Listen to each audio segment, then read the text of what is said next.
আল্লাহ রাব্বুল আলামিন বান্দাকে বুঝা দেই, বান্দা তোর তো পেটে খিদা, তোর রিজিকের প্রয়োজন, তোর খাবারের প্রয়োজন, কেমনি মিটাইবি? আল্লাহ তাআলা বান্দার হৃদয়ের ভিতরে ইলহাম করে দেন। বান্দাকে আল্লাহ বলে চিৎকার দে, চিৎকার। বান্দা দুনিয়াতে আসার সাথে সাথে ওয়া করে চিৎকার দেয় কি দেয় না? ওয়া করে চিৎকার দেওয়ার সাথে সাথে দাদি বলেন, নানি বলেন, দাই বলেন, যারাই বলেন, তারা সাথে সাথে বাচ্চাটাকে মায়ের কোলে দিয়া বলে স্তন মুখে দে। বাচ্চা দুধ খাওয়ার জন্য কাঁদতেছে। আল্লাহ রাব্বুল আলামিন বলে, বান্দা কিভাবে তুই বুঝাইবে তোর পেটে খিদা? এই জন্য আমি সিগন্যাল শিখাইয়া দিলাম, এটা হইল তোর কান্না। আর আমি আল্লাহ তোর মায়ের স্তনের মধ্যে দুধের ব্যবস্থা করে দিছি। আরো 7 দিন আগে নালাগুলো আমি পরিষ্কার করে দিছি ফেরেশতার মাধ্যমে, যেন তোর দুনিয়াতে খাবারের কষ্ট না হয়।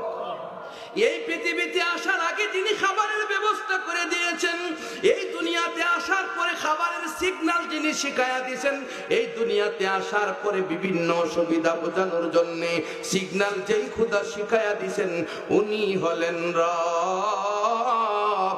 আল্লাহ বলে, ইয়া আইয়ুহাল ইনসান মা গাররাকা বি রাব্বিকাল কারীম।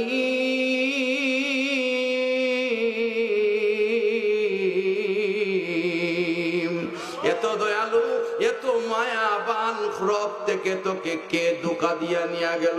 আল্লাহ বলে, বান্দা ফিরে আয়, আর নাফরমানির পথে ঘুরিস না।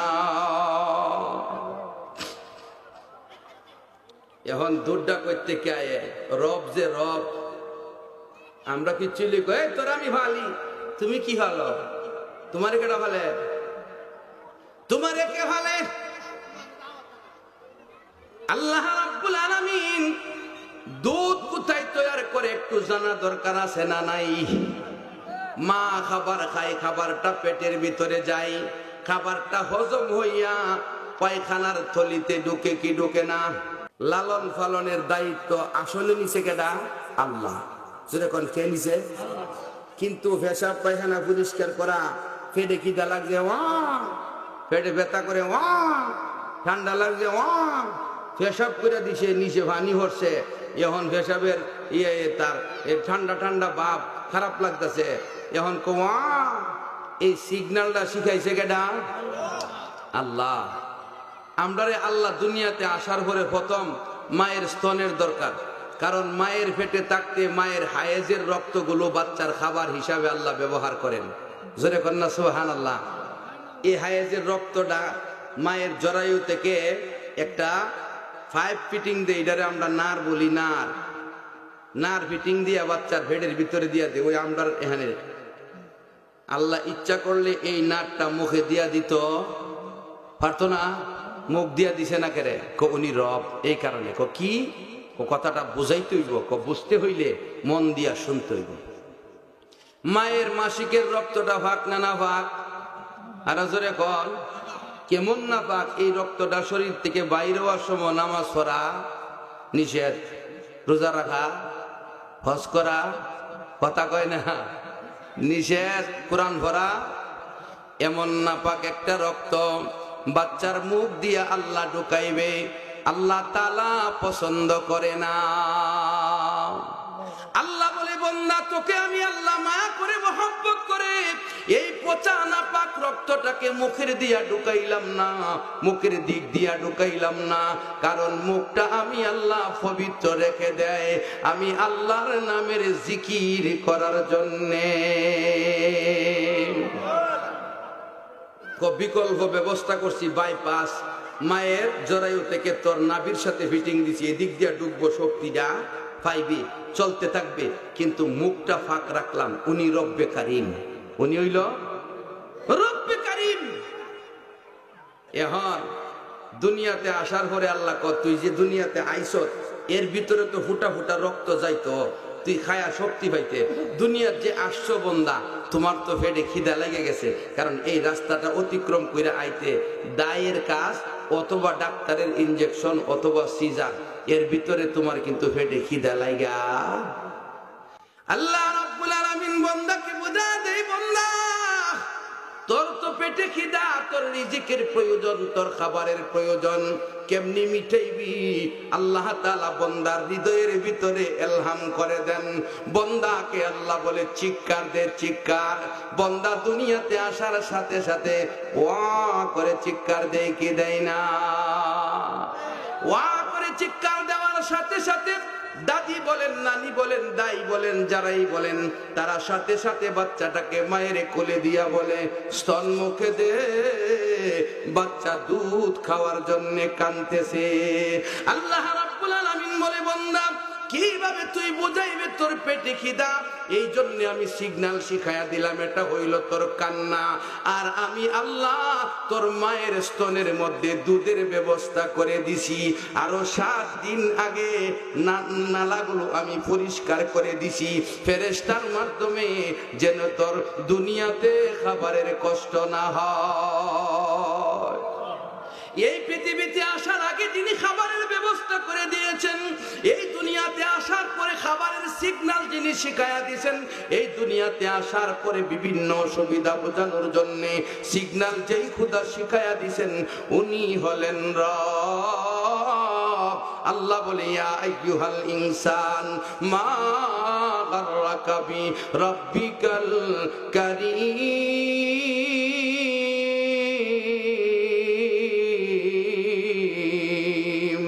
এত দয়ালু, এত মায়াবান রব থেকে তোকে কে ধোঁকা দিয়া নিয়ে গেল? আল্লাহ বলে, বান্দা ফিরে আয়, আর নাফরমানির পথে ঘুরিস না। এখন দুধটা করতে কে আয়? রব যে রব। আমরা কি চিলি কই তোর আমি ভালি, তুমি কি ভালো? তোমারে কেটা ভালে? তোমারে কে ভালে? আল্লাহ রাব্বুল আলামিন দুধ কোথায় তৈরি করে একটু জানা দরকার আছে না নাই?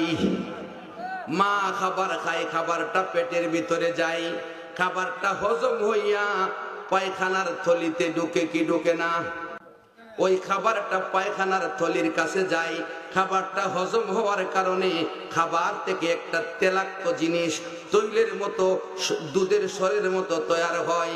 এটা একটা নার আছে, এদিকে একটা রগ আছে, রগ দিয়া যাইতে থাকে মায়ের পায়খানার রাস্তা আর খাবারের থলি, দুইটার মাঝখানে যে আল্লাহ রাব্বুল আলামিন রগটা তৈরি করছেন, এই রগটার মধ্যে ঢুকার পরে খাবারের তৈলাক্ত যুক্ত ভিটামিনটা ঢুকার সাথে সাথে রক্তে পরিণত হয়।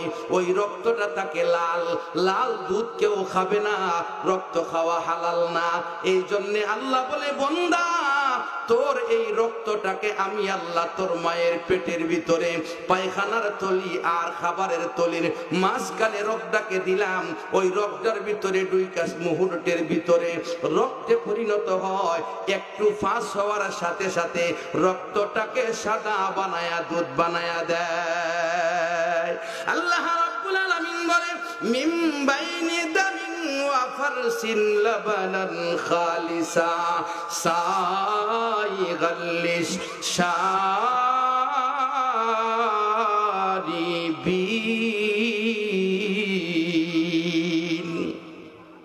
খালিস দুধ, পরিষ্কার দুধ তৈরি করে দেন খাবারের এই শটটা থেকে রক্ত, রক্ত থেকে দুধ আবার তৈরি করে কই পায়খানার রাস্তার কাছে। জোরে কন্যা সুবহানাল্লাহ। পায়খানার মধ্যে দুর্গন্ধ থাকে, দুধের মধ্যে সুঘ্রাণ থাকে। এতগুলো পরিচর্যা যিনি করেন উনি হলেন রব। উনি আমাদেরকে পালেন, দুনিয়ার কেউ আমাদেরকে পালতে পারে না। উনি হইলেন রব্বে হাকিকি। উনি দয়া করছে কি করছে না? উনি হইলেন রব্বে কারিম। কথা বুঝছেননি? এখন দুনিয়াতে আসার পরে আল্লাহ প্রয়োজন মিটাবার লাগে শিখাইছে কিতা? কি শিখাইছে বলেন না? কান্না শিখাইছে, কান্না। এখন আমরা প্রয়োজন হয় অফিসে গিয়া ঘুষ দেই না? আমাদের প্রয়োজন হয় আমরা সর্দারের কাছে গিয়া ঘুষ দেয়। আমাদের প্রয়োজন হয় আমরা মিথ্যার আশ্রয় নেই। আমাদের প্রয়োজন আছে অন্যের জমি দখল করি, বইনের অংশ দখল করি, ভাইয়ের অংশ দখল করি। আল্লাহ বলে, বান্দা বলে গেছো আমার কথা, তোমার যখন কোনো কিছু ছিল না, তখন আমি আল্লাহ তোমার প্রয়োজন মিটানোর জন্য শিখিয়ে দিয়েছিলাম কান্না। ওই কান্নাটা এখনো আমি আল্লাহর দরবারে মসজিদে বসে করো, রাস্তাঘাটে জিকির করো, আর চোখের পানি ছাড়ো। তোমার যত প্রয়োজন আমি আল্লাহ কান্নার বদলতে মিটায়া দেব। আল্লাহ সবক শিখাইছে, আমরা ভুলে গেছি, আমরা শয়তানের পথে চলে গেছি। এই কারণে আল্লাহ বলে, মা গাররাকা বি রাব্বিকাল কারীম, এত দয়ালু খোদা, এত মায়াবান রব, এই রবের কাছ থেকে ধোঁকা দিয়া কে তোমাকে দূরে নিয়ে গেল? কথা বুঝেননি? আল্লাহ হইল রব্বে হাকিকি, মনে থাকবো। এখন যে রূপক করতে রব্বে মাজাজিকে, মা ফালে, দাদি ফালে, নানি ফালে, ফুফি ফালে, ফালে না। এরা কেডা? বাপেও ফালে, এরাও রব। জোরে কন্যা সুবহানাল্লাহ। এরা রব্বে হাকিকি নয়, এরা হলো রব্বে মাজাজি। রূপক করতে রব, লালন পালন তারা করে। এই জন্য আল্লাহ তাদের অন্তরে আমার মায়া ডাইলা দিছে। আমার চেহারার দিকে তাকায়া তাদের মায়া লাগে। ওই মায়াটা আল্লাহর দেওয়া। রব্বে হাকিকি দুনিয়াতে কিছু গোলাম নিযুক্ত করে দিছেন, আমাকে আদর করে লালন করে আল্লাহর গোলাম বানানোর জন্যে। এই জন্য মা বাবা মুরব্বী, চাচা চাচি মুরব্বী, ফুফা ফুফি মুরব্বী, দাদা দাদি মুরব্বী, নানা নানি মুরব্বী। আল্লাহ বলে, আমি রব, রব্বে হাকিকি, আমার ইবাদত করবা, আর কারো ইবাদত করতে পারবা না। রূপক করতে যে আমি আল্লাহ কিছু মুরব্বী তোমাকে দিলাম। আপনজন যারা আছে তাদের সাথে বেয়াদবি করতে পারবা না। ইবাদত একমাত্র আমি আল্লাহর। আর মা বাবা, দাদা দাদি সহকারে সমস্ত মুরব্বীদের সাথে সদাচরণ তোমার জরুরি। কি বুঝলেন? মা বাপের যে সদ ব্যবহারের কথাটা বলছে, এরাও আমাদের মুরব্বী, ঠিক না বেটি? এরা আমাদের রব্বে মাজাজি। আল্লাহ বলে, ও বন্দা, রব্বে কারিমের ব্যাপারে তোকে কে ধোঁকায় ফেলে দিল? মা গাররাকা বি রাব্বিকাল কারীম, রব্বে কারিমের ব্যাপারে ধোঁকায় পড়িস না। বন্দারে ফিরে আয়, আমি আল্লাহ বারবার তোকে ডাকি। জোরে কন্যা সুবহানাল্লাহ। আল্লাহ যে মহা দয়ালু রব, এই ব্যাপারে আরেকটা ঘটনা কিতাবে উল্লেখ করা হয়েছে, আপনাদের সামনে ধরে তুলব, সম্মতি পাইলে বলবো নি? তাইলে একটা জোরে জিকির দেন, লা ইলাহা ইল্লাল্লাহ, লা ইলাহা ইল্লাল্লাহ। এ মাস্টার বেটা ঘুরায়ও, মহব্বতে মহব্বতে, জোরে জোরে, লা ইলাহা ইল্লাল্লাহ, লা ইলাহা ইল্লাল্লাহ, লা ইলাহা ইল্লাল্লাহ। নেই কোনো মাবুদ আল্লাহ ছাড়া, নেই কোনো মাশুক আল্লাহ ছাড়া, শুধু তিনি হলেন মোদের পালনেওয়ালা। লা ইলাহা ইল্লাল্লাহ, লা ইলাহা ইল্লাল্লাহ। জোরে মোহাম্মদে, লা ইলাহা ইল্লাল্লাহ, লা ইলাহা ইল্লাল্লাহ, মুহাম্মাদুর রাসূলুল্লাহ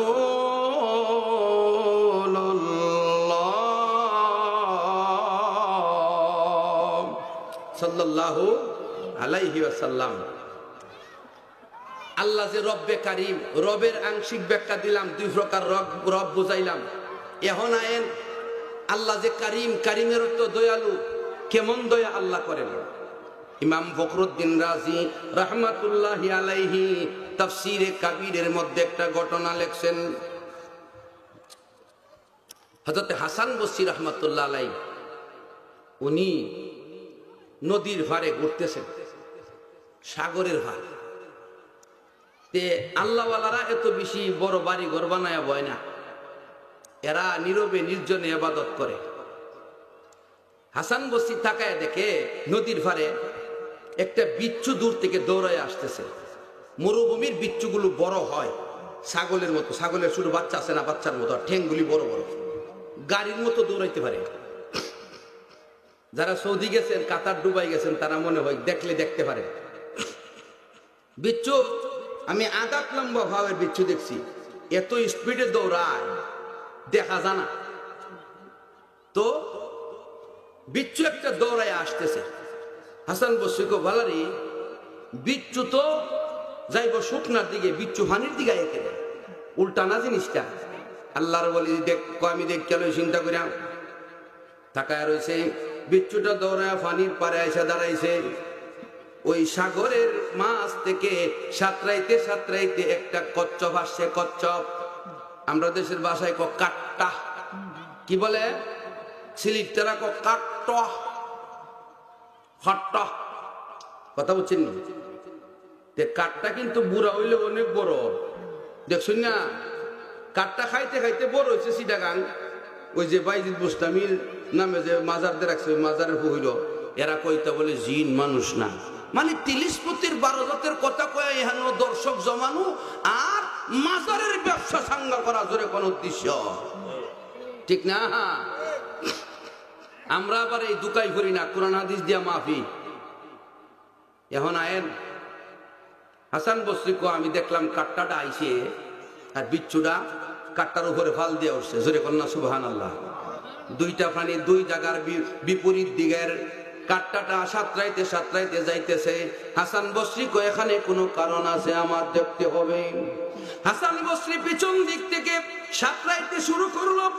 কাট্টা যাইতে যাইতে দেখা গেছে কচ্ছপটা গিয়া একটা দ্বীপের মধ্যে উঠছে, বেশি দূর না, মোটামুটি কাছাকাছি। দ্বীপের মধ্যে উঠার পরে বিচ্ছুটা লাফ দিয়া কচ্ছপের ফিট থেকে নেমে গেছে। আর এখানে কচ্ছপটা দাঁড়ায় রয়েছে আর বিচ্ছুটা দৌড়াইতে দৌড়াইতে যাইতেছে। হাসান বসরিও বিচ্ছুর পিছনে পিছনে দৌড়ায়। হাসান বসরি যাইতে একটু দেরি হয়েছে, বিচ্ছু দৌড়ায় দ্রুত চলে গেছে, কারণ বিচ্ছুকে যাওয়ার জন্য হুকুম দিয়েছে আমার আল্লাহ। আল্লাহর হুকুম পায়া বিচ্ছু দৌড়ায়া যায়, যে হুকুম দিছে টাইম মতো আদায় করতে হবে, সময় মতো কাজ না হলে হবে না। বিচ্ছু দৌড়ায়া গেছে, গিয়া হাসান বসরি পরে গিয়া দেখে বিচ্ছুটা ফিরে আইতেছে, জোরে কোন সুবহানাল্লাহ। হাসান বসরি কো কি ব্যাপার? একটু সামনে যাই, গিয়া দেখে একটা গাছ, ওই গাছের নিচে একটা লোক শুয়ে রয়েছে। ওর কাছে আসতেছিল, সাপের মুখটা হইলো এদিকে, লোকটার দিকে। সাপটার কল্লাটা কাটা, বিচ্ছু চিপা দিয়া কাইটা দিছে, জোরে কন্যা সুবহানাল্লাহ। হাসান বসরি বলে কি ব্যাপার, আসলে এখানে কি কারণ? তাকায়া দেখে বিচ্ছুটা পায়ের মধ্যে রক্ত দেখা যায়, সাপটাকে যে এইভাবে চিপা দিয়া কাটছে। সাপটা মানুষটার কাছে আসার আগেই বিচ্ছুটা কাইটা দিয়া সাপটাকে মেরে দিছে। আর বিচ্ছুটা পরে চলে যাইতেছে। আল্লাহর এক গোলাম বেহুশ হইয়া গাছের নিচে শুয়া রইছে। হাসান বসরি বুঝতে পারছে এই লোকটাকে সাপে কামড় দিতে আসছিল। এই সাপটাকে মারার জন্য, আল্লাহর বান্দাকে বাঁচানোর জন্য আমার আল্লাহ নদীর ওই পার থেকে বিচ্ছুকে পাঠাইছে, কচ্ছপ দিয়া নৌকা বানাইছে, জোরে কন্যা সুবহানাল্লাহ। হাসান বসরি লোকটার কাছে গিয়া ডাক দে, ভাই আপনি কে উঠেন না? কে গো আপনি? আপনার প্রতি আল্লাহর এত দয়া, আপনার প্রতি মওলার এত মায়া, আমার আল্লাহ আপনার জন্য এতগুলো মাখলুক কাজে লাগাইছে, এত দ্রুত গতিতে, টাইম টু টাইম। আপনার কত জানি ইবাদত, না জানি আল্লাহর কত প্রিয় বান্দা। হাসান বসরি লোকটাকে ডাকে, লোকটা করে উঠে না, কিন্তু তার মুখ পাশেই দেখা যায় মদের বোতল পরে আসে, মদ খায়া মুখ থেকে দুর্গন্ধ বের হইতেছে। হাসান বসরির সাথে সাথে সিজদায় পড়ে আল্লাহকে বলে, ওগো আল্লাহ, একটা মদখোর, একটা নাফরমান, তার প্রতি তোমার এত দয়া, সাপে যেন কামড় দিয়ে তাকে মারতে না পারে, তুমি কচ্ছপ দিয়া বিচ্ছু দিয়া সাপকে মারাইলা। ওগো আল্লাহ, তোমার দয়া সম্পর্কে আমার আরো ইয়াকিন বাইরা গেছে। এই জন্য আল্লাহ ডাইকা বলে, ইয়া আইয়ুহাল ইনসান মা গাররাকা বিরাব্বিকাল কারীম। রে বান্দারা, এত দয়া তোদেরকে করি, আমি আল্লাহকে ভুইলা কার পিছনে দৌড়াও? আল্লাহকে ভোলা যাবে? বিদেশ যারা করছেন, বহুত বিপদে পড়ছেন, বিভিন্ন সময়ে মুসিবতে পড়ছেন কি পড়ছেন না? আল্লাহ আপনাদেরকে দেখছেন নি, হাতে ধইরা উদ্ধার করছে, ঠিক না ঠিক? আল্লাহর দয়ার শেষ নাই। আল্লাহর এত দয়া, আল্লাহর একটা মুহূর্তে আমাদের উপর যে দয়া করেন, এই দয়ার বদলা দেওয়া সম্ভব না। কেউ যদি মনে করে সারা জীবন ইবাদত করবো, আল্লাহর যা নিয়ামত দিছে শুকরিয়া আদায় করবো, পারবো নি? পারবা? ইন তাউদ্দু নি'মাতাল্লাহি লা তুহসুহা। আল্লাহ বলে, বান্দা, আমার দেওয়া নিয়ামত যদি গণনা করো, গণনা করে শেষ করা সম্ভব না। লাউ কানাল বাহরু মিদাদাল লিকালিমাতি রাব্বি লানাফিদাল বাহরু ক্বাবলা আন তানফাদা কালিমাতু রাব্বি ওয়ালাউ জিনা বিমিথলিহি মাদাদা।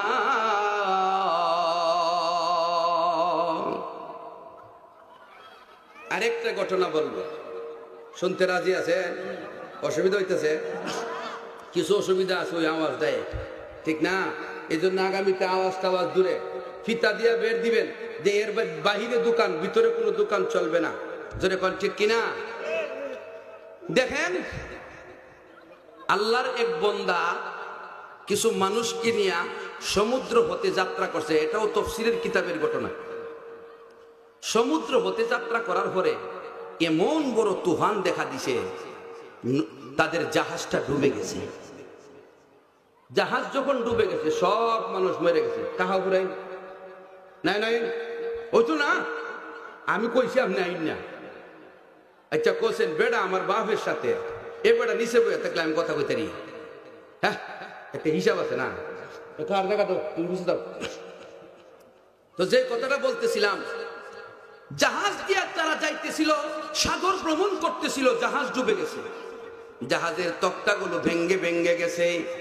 যখন আলাদা হয়ে গেছে, সমস্ত জাহাজের যাত্রী মরে শেষ। সমুদ্রের ভিতরে তো আর বাঁচার কোনো পথ নাই, কিন্তু আল্লাহ তাকে বাঁচাই কেউ মারতে পারেনি।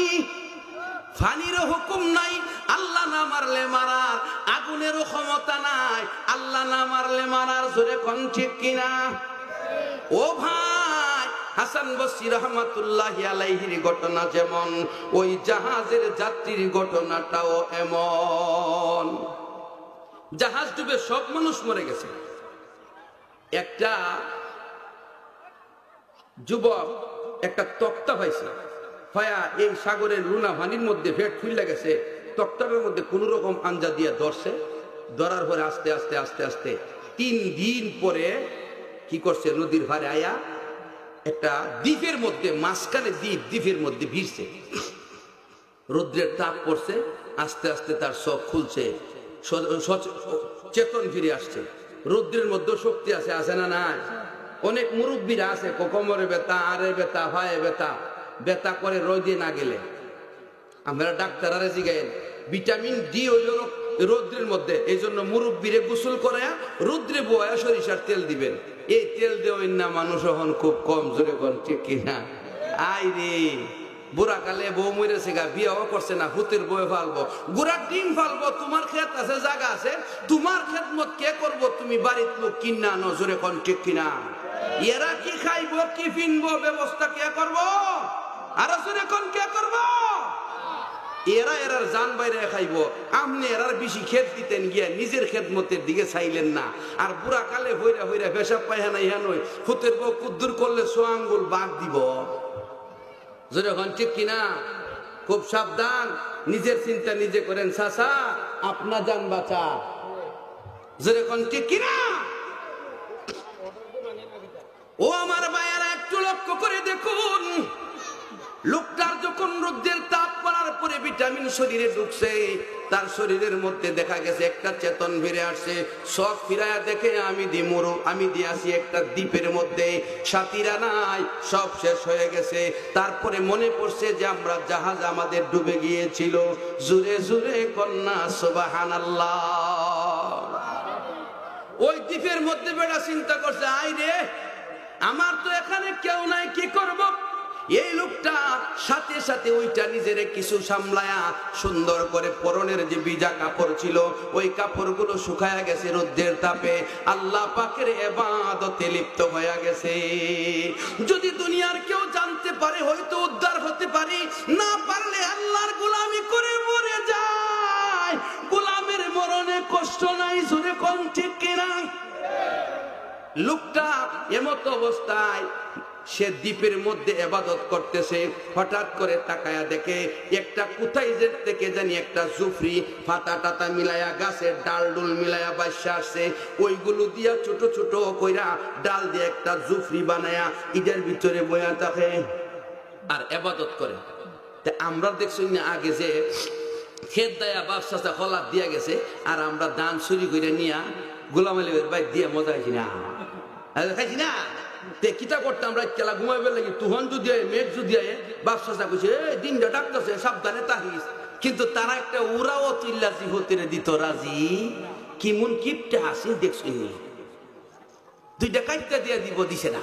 তে বনলাছে সিফার থেকে টাইনা বন খুললা কুঙ্গুর ভিতরে আমাইছি, আর উপরে সীতা বিতা ডুহাইয়া লাঠি ডুহাইয়া দিয়া উপরে বন দিছি না, হে ভাই দিছি না দিয়া এরপরে বললে চিল্লা হয়ে দিছি। এমনি কইরা ওই লোকটাও বললে চিল্লা ভিতরে বয়া বয়া আল্লাহর ইবাদত করে জোরে কোন সুবহানাল্লাহ। পার হয়ে গেছে 2-3 দিন, খাবারের তো কিছু নাই, সাগরের পানি লুনা পানি, খায়া সহ্য করা যায় না, এরপরেও খায়া খায়া বাঁচতেছে।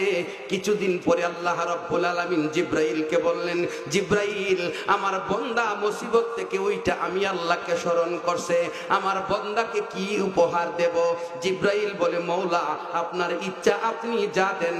আল্লাহ রাব্বুল আলামিন বলে, বেহেশতের ভিতর থেকে একটা তরমুজের গাছ আর একটা আঙ্গুরের গাছ নিয়ে যা, আমার বন্যার জন্য তার এই জুফরিটার পাশে লাগায়া দে। সুবহানাল্লাহ। রাজুরে কন্যা হযরতে জিবরাইল আলাইহিস সালাম আঙ্গুর আর তরমুজের গাছ আইনা লাগায়া দিছে। দেওয়ার পরে এগুলোকে ফল সাথে সাথে ধরা শুরু করছে। আল্লাহর বান্দার পানির প্রয়োজন। জিবরাইল বলে, আল্লাহ পানিও তো লাগবে। আল্লাহ বলে, এই সাগরের নিচ থেকে একটা কূপ জারি কইরা দেয়, যাতে করে আমার বান্দা পানি খাইতে পারে।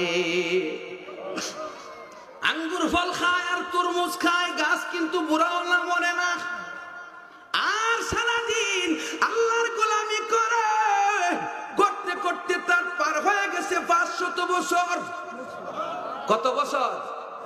তাফসীরের কিতাবে লেখে 500 বছর ইবাদত করলো, কূপের পানি খাইলো, গাছের আঙ্গুর খাইলো, তরমুজ খাইলো, খায়া সে 500 বছর ইবাদত কইরা ভিতরে ভিতরে একটা কথা জাগছে, আমি যে ইবাদত করেছি মনে হয় বেহেশতের উপযুক্ত হয়ে গেছি।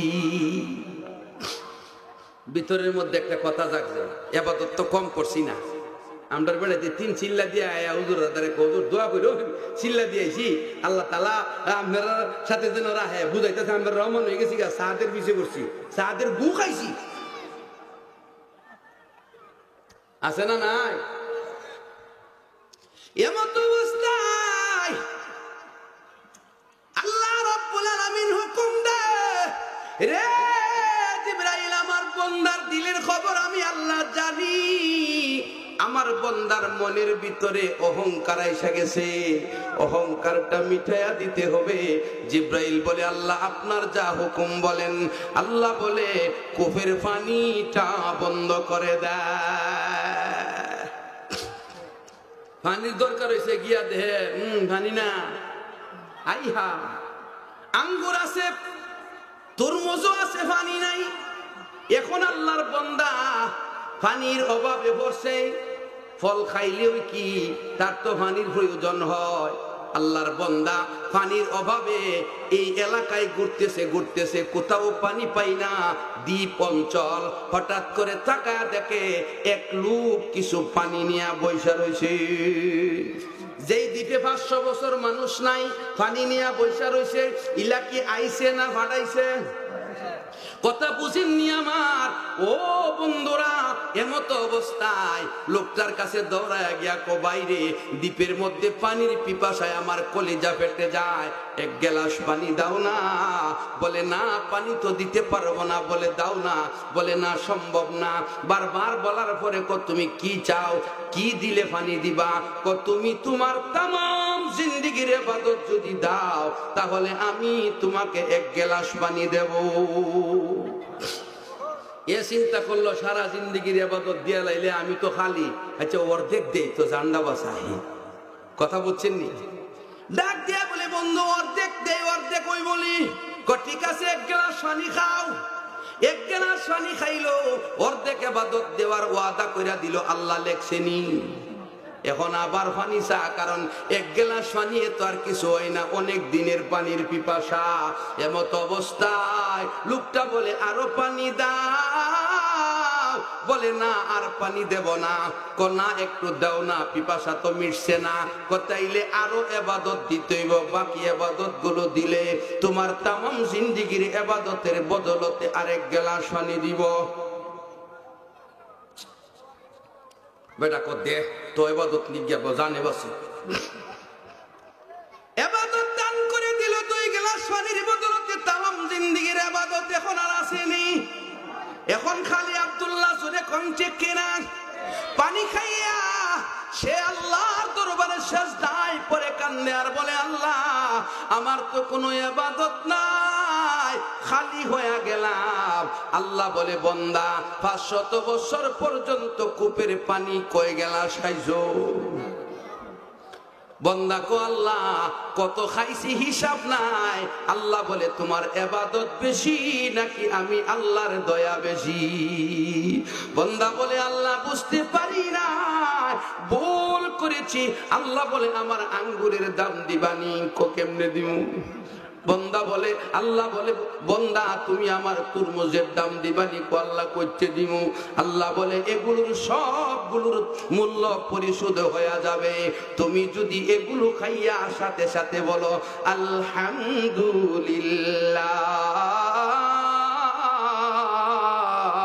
আমি আল্লাহর প্রশংসা আদায় করো।